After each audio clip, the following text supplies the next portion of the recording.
Hey, this is Tom Webster, and this is Sounds Profitable for Wednesday, July 12th, 2023. Will podcast ad revenues double by 2025? Not without these 5 things. That's like an audio clickbait title. Anyway, I'm not ashamed. Before I get to the meat of the podcast, Sounds Profitable's latest study, The Podcast Opportunity, Buyer Perceptions of Podcast Advertising, is now available for download. Find the latest quantitative and qualitative information on how buyers see podcasting right now on soundsprofitable.com. No registration gate, no emails, just a download. Come check it out.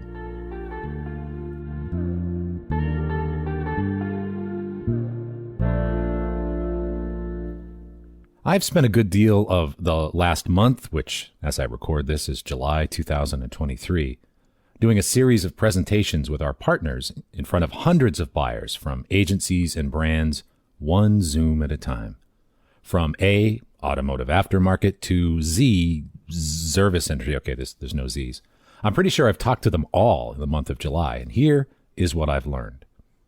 I'm never going to be done with this. I'm never going to be done talking to buyers.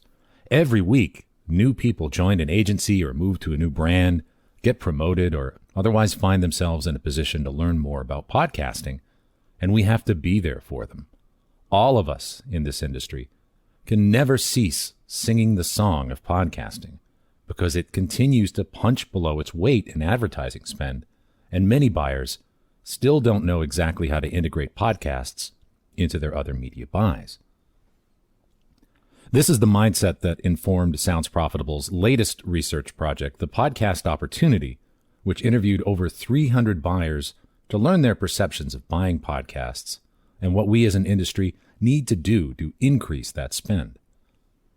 My partner, Bryan, referred to the results as akin to an employee performance assessment, which I think is a pretty good analogy. Now, I'm going to refrain from assigning letter grades, but I think this study gives us a pretty good report card, but also highlights some areas where different aspects of the industrial podcasting complex can improve. For this study, we worked with both Digiday and Signal Hill Insights to source and verify over 300 buyers, representing brands and agencies. In addition, we conducted interviews with selected veteran buyers of podcast advertising, real industry experts who they don't represent the average podcast buyer, certainly, but they provided us with valuable perspectives about the strengths and weaknesses of podcast buying that only come to the surface with significant experience in the industry. So, here are the top 5 insights from this project, the things that we need to keep doing or do more of or do better. And also, since I'm recording this on a Sunday and I need to motivate myself, let's do it with Elvis Costello lyrics. First, pump it up. I've written and spoken at length about the need to introduce podcasting to the general public at scale, which I've often referred to as podcasting's Got Milk campaign. Well, advertisers are people too.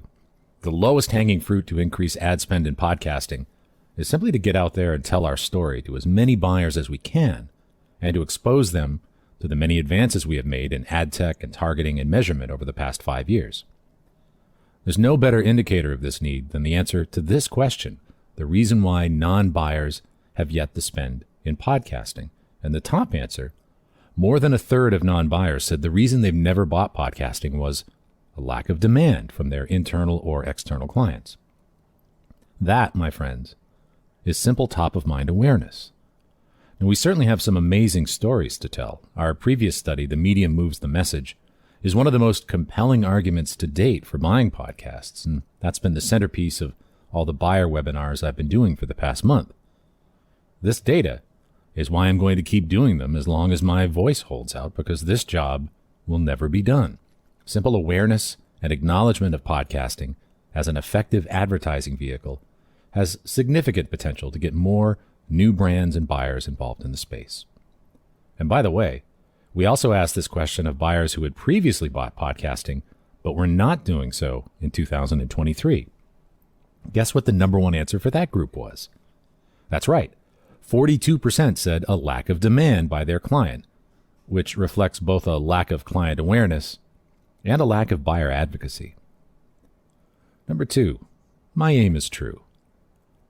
In addition to a general lack of top-of-mind awareness with some buyers, there's something related at play that's also extremely addressable, an awareness of how ad tech has evolved in podcasting and the current slate of tools available to target consumers. For instance, in the data I talked about above, just under lack of demand in a virtual three-way tie for second for reasons for not buying podcasting was insufficient targeting or demographic information. Now, that's a sentiment that was somewhat more common with brand-side buyers than agency buyers. And in fact, when we asked people with previous experience in buying podcasts how much they agreed that they were satisfied with the targeting tools available to podcasting, the percentage of brand advertisers who disagreed with that was nearly double the agency percentage who disagreed with that. Now, to me, one of the likely contributors to this perception is the previous experience with podcasting back in the ancient past, say 2015 maybe, when dinosaurs roamed the earth. Podcasting's ability to target by demographic, psychographic, interest area, and location has grown enormously in recent years. And today, if you want to geo-target fashion-forward young women in the Northeast, you could probably do that with a phone call in a way that would be impossible with radio or TV. And this is another example of an education issue. And my evidence for that is pretty clear in this survey. Among those who do make use of the various targeting methods available in podcast buying, over 80% are satisfied with those methods, and nearly 4 in 10 say they're very satisfied. Now, what this means is that citing a lack of targeting as a barrier to buying podcasting is at least partially attributable to a dated awareness of these tools, or at least a lack of recent experience. The current advertising technology available to podcasting is extremely powerful, and the more targeting-specific case studies we can surface in public, the more chance we have to re-engage lapsed or reluctant buyers. All right, that's the fun stuff. Now for the work. Number 3, accidents will happen. One of the benefits of having a robust sample and being able to do qualitative interviews with some really experienced buyers was that we were able to look at some of the numbers at the edges and make sense of whether or not these were small problems or big problems that most buyers just haven't encountered yet. Now, as someone who's been in media research for 3 decades now, the small numbers are always the things that I'm drawn to the most. For instance, we asked a series of perceptions about buying podcasts, and even though many of them were acceptable to most buyers, there were some where you see more than 10% and up to 20% disagreeing, and it's worth poking around. And I want to highlight a few of these. One was that the ad environment in podcasts is uncluttered, which about 19% disagreed with. One is that podcasting is easy to buy, which about 17% disagreed with. And then another one was that the measurement tools in podcasting are robust, which 13% disagreed with. Now, these three, I think, all point to one general conclusion. At the edges, with more experienced podcast buyers, there is some friction in the buying process. One of the veteran buyers that we talked to in the qualitative, I think, summed it up very nicely, and this is a direct quote. The biggest challenge for podcasting right now is how fast the space has grown and how slowly the technology has grown with it. Third-party tracking and targeted podcast buying are helping to solve some of these problems, but they're not solutions yet. Now, some of these frictions are related to integrating podcasting with more complex marketing, mixing, attribution, all the modeling that's used by multi-channel advertisers. For those buyers that are solely or mainly buying podcasts for their clients, these issues may or may not be apparent. But finding ways to plot the relative efficacy and impact of the podcasting component of a larger buy remains something that's a little black box from case to case, and the outputs of podcast measurement don't always comport with what those buyers are getting from display or streaming video. However, we can't also forget, as I talked about a few weeks ago, that some of these podcast-only buyers are massive contributors to where we are today and where we hope to go in the future. So just as ad tech providers need to continue to work to understand the needs of buyers for campaign integration, they can't make it harder for people who spend on baked-in host-read ads to keep doing that. This industry has come a long way to make podcasting a modern advertising platform, but there are still a few more improvements needed before podcast becomes a default box to check on an RFP. Not the only flame in town. The Medium Moves the Message, our previous research project, was the first real competitive assessment of the efficacy of podcast advertising versus two other spot advertising media channels, broadcast radio and network and cable TV. Now, there's more work to do, and with the help of our partners, we are doing that work. While TV and radio spends are not increasing, streaming video and music continue to be well regarded as ad vehicles by buyers. About 70% of buyers in the podcast opportunity stated that they plan to spend more in 2023 on both streaming TV and streaming music, with podcasting in that mix as well. Some of the positive regard for these two streaming options is down to some of the things that I talked about just a few minutes ago, the robustness and standardization of the tools used to buy and measure ad delivery and effectiveness.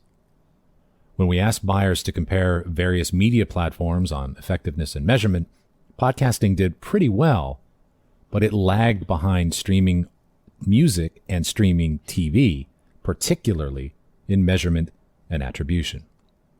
Now, we've come a long way on measurement, and podcasting's enormous success in direct response marketing surely contributes to the positive regard for return on ad spend. But still, we can do better, and we can do different. We can do better by continuing to drive innovation in ad tech, and especially to coalesce around a true standard in measurement and not just a guideline. And we can do different by looking at the differential impact of podcast advertising when compared to streamed video or music. It may or may not work better, but does it work differently? And when integrated with a streaming campaign, does different equal something more than the sum of its parts? Now, that's something that we showed in The Medium Moves the Message, and that work also needs to be done for streaming media. Every day I write the book.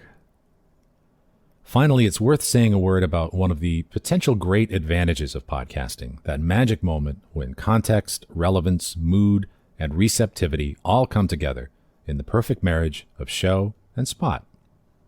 I hope we can all agree that while they certainly do have some degree of effectiveness, rerunning the same screaming car commercials in podcasting that are employed for radio is not the best use of our listeners' earballs.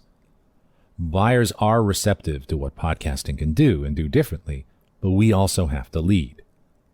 I think creative services as an integrated function is going to continue to be a way that publishers and networks will differentiate themselves in the marketplace. We know how to make great ads for podcasts. We know what will kill it with the various constituencies that the content represents. The more we can demonstrate that, the more effective the outcomes will be. Buyers agree. When they were asked what factors were most important to consider when choosing a publishing partner, the number one answer with both agency and brand buyers alike was the quality of advertising creative. Now, the full report also touches on some other aspects of creativity and content that impact our business, like the tension between buyers wanting new and novel content, but also the flight to safety that occurs when the ad market is soft that limits their spending on exactly that kind of content. But the implications of these data are clear. The more we can put the same creativity into campaigns that we do into our content, the better the results will be for everyone. And by the way, for publishers, this also means refreshing that ad creative a little bit more often. A host-read ad loses its magic when we hear the same one dynamically inserted for months. Creators work too hard on their 26 minutes to be let down by the other 4, and to the listener, it's all content. Welcome to the working week. Now, a lot of what you just heard forms part of the roadmap that Bryan and I are using to navigate our priorities as we continue to work to amplifying this entire space and do our part to help develop the market. It's work that I've been doing since I first added podcasting to a survey back in 2006. In fact, everything we are doing at Sounds Profitable is engineered to support and empower those of you who talk to buyers every day to sing the song of podcasting. But if we don't ask the tough questions, we will never know the answers. With the podcast opportunity, we have some of the answers, and we all need to get to work now. And I point this out because the IAB PwC estimates pegged 2022's U.S. podcast ad revenues at $1.8 billion, with projected revenues of $4 billion in 2025.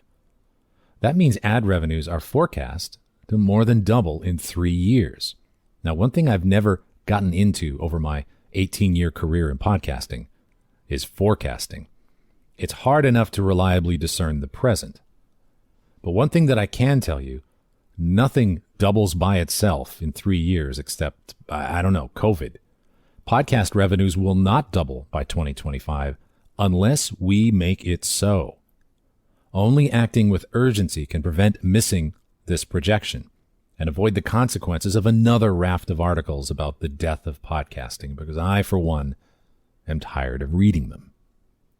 Go and do likewise. Thanks again for listening to this podcast. Will podcast ad revenues double by 2025? Not without these 5 things. This episode was built using Spooler and hosted on Art19. For Sounds Profitable, I'm Tom Webster, and we'll see you next week.